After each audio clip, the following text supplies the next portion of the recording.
Hey guys, welcome back to the channel. Today we're talking about the Greek Revival. I am building in Newcrest today. The Greek Revival doesn't really have a world that it blends into most, but it is such a classic style and you can find it pretty much anywhere across the United States. You can squeeze this into any world. With the right styling, with the right landscaping, it'll fit in just fine. This is also a really popular style for non-residential buildings. The Greek Revival style is characterized by having a large rectangular base, generally a fairly open floor plan, and it's extremely symmetrical on the outside. It relies heavily on tall windows and large arches, and the front entry is pretty much always dominated by a triangular pediment.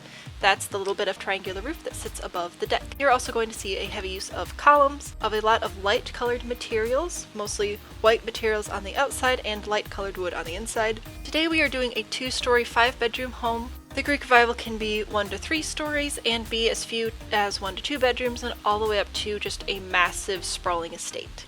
As always, how you build is totally up to you, but if you're trying to get a little bit more of a Greek Revival influence on some of your builds with these columns and the roof trims and all that stuff, you're really going to enjoy today's video. It's a bit of a longer one, but that's because there are a few things that really set these builds apart, and I wanted to make sure I went over them, such as the use of platforms and roof pieces on the roof. With all that being said, let's get started. We're going to be using a total of 4 rectangles to create the base of this build.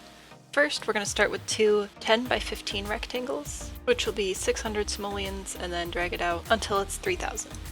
Copy this and place it on top. Then we're just going to swing around and draw a couple of 4 by 3 rectangles coming off either side on the first floor. We'll add a 3 by 5 deck to the front, and create a wraparound porch on the back. You'll see one or both of these on the front or back of most Greek Revival builds, so we'll go ahead and show you how to do both of those today.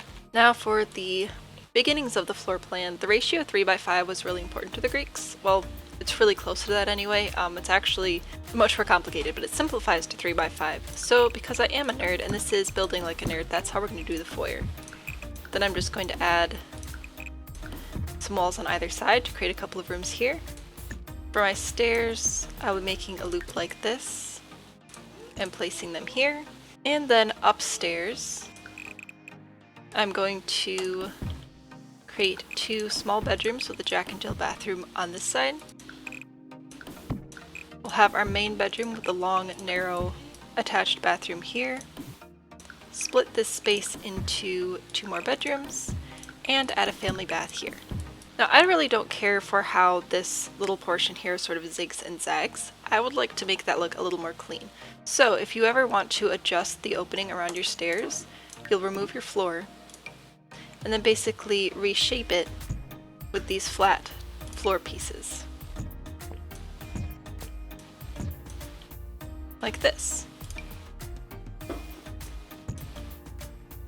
Now, if this doesn't get you to the exact shape you need, or you're starting with a size smaller than this, you can of course create some shapes that you need outside your build and then bring them in. And then all you have to do is add a wall to close that room back up and then put the ceiling back.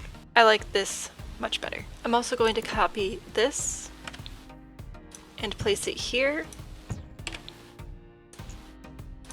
and here. This one I'm bringing in one that's just a stylistic choice, and we'll leave this up top. What we're actually going to do for this part of the roof is start off by drawing a platform. Just a 1 high platform is fine. And same on these small pieces over here. This way, when we go to add our roof, which we'll be using a low-pitched hipped roof, the ends of the eaves are hidden nicely, and we can grab some platform trim to make a nice start of a trim there, and then add a floor trim under that. I find that a lot of the friezes are simply too large, plus they won't all place on short walls. Plus it gives you a little bit more of a customization option. I'm going to use the same trim here, here, here, and here, as well as grab some platform trim.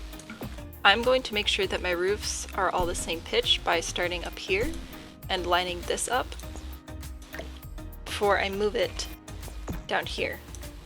Then I can copy and place this here. And as long as we're back here, let's go ahead and roof this wraparound deck. I'm going to start by pulling in the eaves in all directions, simply because Greek revivals tend to be eaveless, and then copy, rotate, and place it along the sides.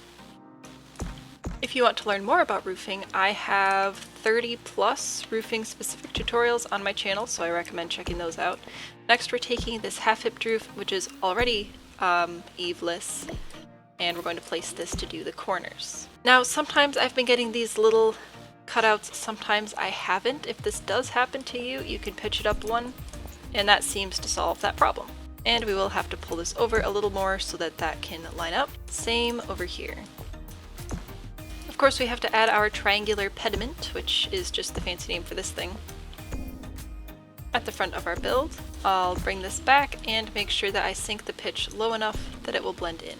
Now, I did not raise the platform level here, and you can see that now the eaves are showing, the bare ends of the eaves there. I could either add some trim like this, or raise my platform level and add in that platform trim. So that sort of shows you why the platform trim is important. I'm of course using my square roof trim for the front just to give it that nice finished look.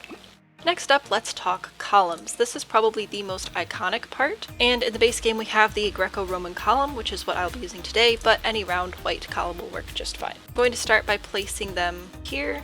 Again, you can hold shift to place multiple columns without having to reselect them. And then these columns I will actually pull all the way up so that when I place them like this, we get that really nice front entrance. It's strong, it draws the eye in, it's symmetrical, it's elegant, lovely.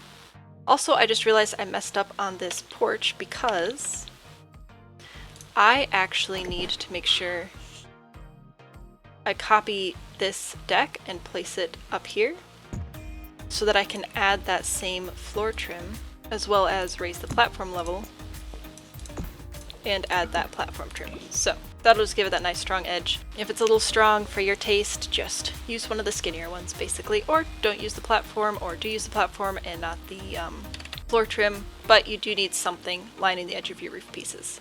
I'm also going to add this floor trim around the bottom of my second floor. Again, a very traditional move. Not all of them will have this, but it's very common. Now for raising your house up, you want to go up at least one. But really, depending on the size of your house and keeping your overall scale in mind, you can get really tall with this. I'm going to stick with mine about here. It's just a little bit taller than my tallest faux frieze, and I think that that's pretty suitable. I'll go ahead and add some nice wide stairs at the front. Greek revivals will always have that low-pitched roof. They'll have some sort of frieze or trim around the roof edge.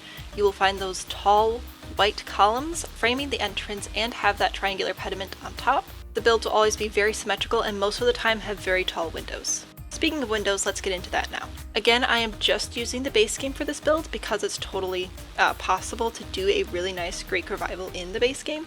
But if you have windows that you like better, don't feel pressed to use the ones that I'm using. I'm going to start with the medium height Vintage Vista and place them like so. This will leave a nice space for the double door framed by faux columns front door. I am going to duplicate this on the back of the build. Front-back symmetry isn't quite as important as left-right symmetry, but it is pretty common and it's just nice. Now, because I am putting the kitchen here, I might switch these out for their shorter counterparts, which are the barn sash windows, but for now we're just going to leave them be. I am going to take the barn sash window and add it here and here, as well as here and here. Now these are technically 2-tile windows, so to get them to fit exactly where I want them, I do have move objects turned on and I hit the F5 key so that I can place on quarter tiles.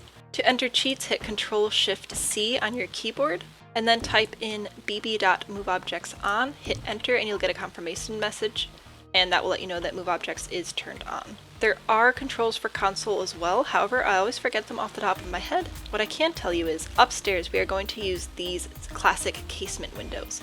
I know we were just using the barn sash windows which match, but again the walls are closer together upstairs and the barn sash windows were sort of clipping over the walls when I was test building this. These still match the general pane size, you can see if I overlay it, of these windows, so I think it still reads just fine, and it's my build, you can do what you want. I forgot to put windows over here. There we go. Now again, do what you want when it comes to this roof pitch. I don't mind it overlapping the windows as much, but if that's an issue for you, you can either increase the wall height, which honestly doesn't look too bad. I might actually leave it like that. Wasn't planning on it, but it looks nice. You could potentially pitch this roof down, or you could just deal with it. I test built this so I would know exactly what I was doing and it wouldn't be like weird or like I was second guessing myself, but guess what? I'm second guessing anyway, and I think I'm gonna leave these at the medium wall height. I will raise these up a bit, but I think that looks really nice. Alright, finishing up the windows in the back, I'm making sure that I'm lining them up with the windows below them, but then we also have this door here, so I can either continue to place them equidistant, or I could create sort of a cluster in the middle. I'm going to go with equidistant, you do you. This is The Sims 4, technically there aren't really any rules, so do whatever feels right for you and your Sims. Now I'm choosing to use this door that comes pretty ornately decorated, however if you were to choose a different door, maybe this one, that wasn't quite so ornamented, you could always make it appear a little more fancy by actually adding columns on either side.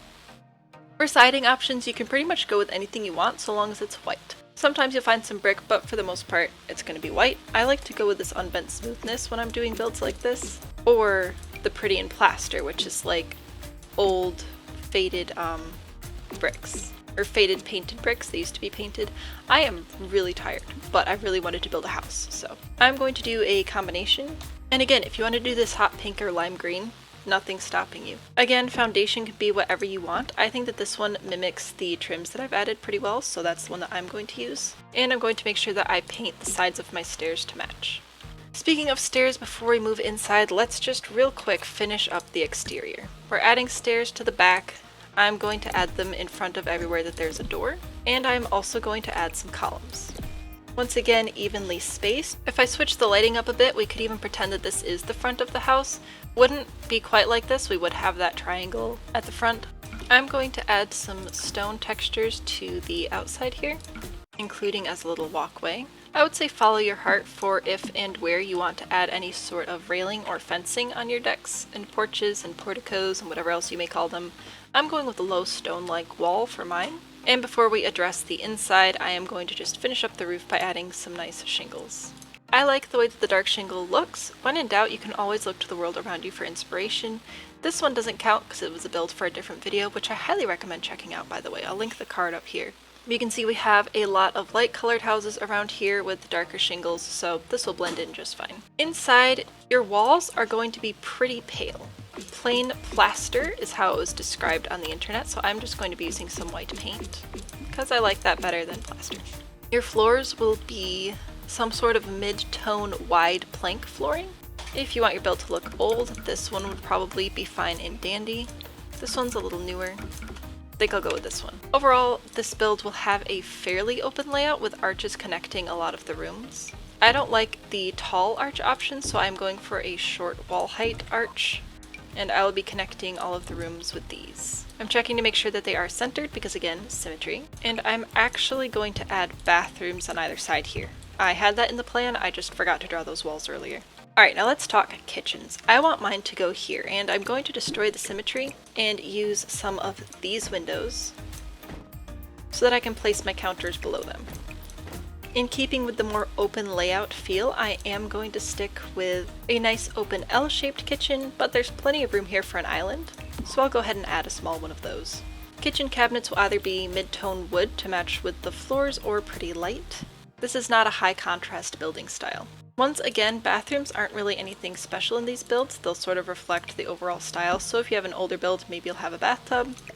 If it's a newer construction, possibly a combo unit, or just a shower. Toilets are unfortunately necessary, and the sink can be as fancy or unfancy as you may want. Before we move on to landscaping, I just want to remind you to like the video if you haven't already, subscribe if you haven't already, turn on that bell if you haven't already, and help us hit 500 subscribers by the end of the month. If we can hit that 500 subscriber goal, I will continue this series in January with another set of daily tutorials about house styles. Some of the tutorials will be a little longer, some will be a little shorter, some will involve me actually having a little more sleep than I did today, so you have that to look forward to. I have in my notes here that landscaping will generally reflect the build. What this means is take a look at your build, imagine the kind of family that would live there, and then landscape based on that. This is a pretty classy home, definitely in a more wealthy area of the suburbs. So we're probably going to be thinking about structured hedges, possibly fenced-in flower beds, lots of clean lawn space, but if it was a Greek Revival farmhouse style, you'd probably have more organic lawn shapes, less tamed shrubs. I'm going to start with these sort of mid-structure level shrubs, add a little bit of a fence, and create some nice little flower beds. You'll notice that most of my landscaping is specifically around the foundation of the build, and I also have lots of wide open lawn space.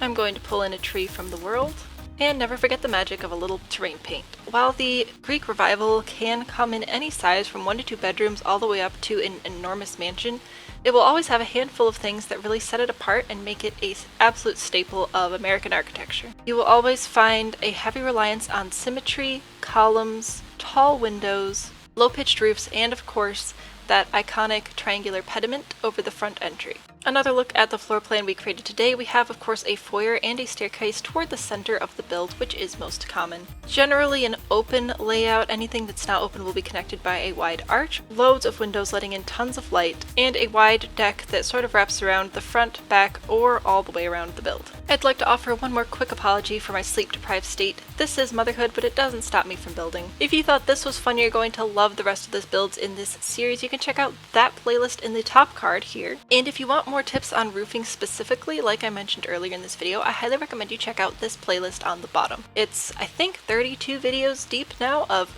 purely roofing tips, and if you're newer to building, I highly recommend checking out some of those. Links to all of my reference images and links and articles and all that stuff are all in a Pinterest board, which is linked in the video description, and while you're there, why not give me a follow on Pinterest, Instagram, TikTok, and anything else that I may have lumped down there. Thanks again for hanging out with us today. I hope you all have a wonderful weekend, and I look forward to seeing you all back here tomorrow. Bye!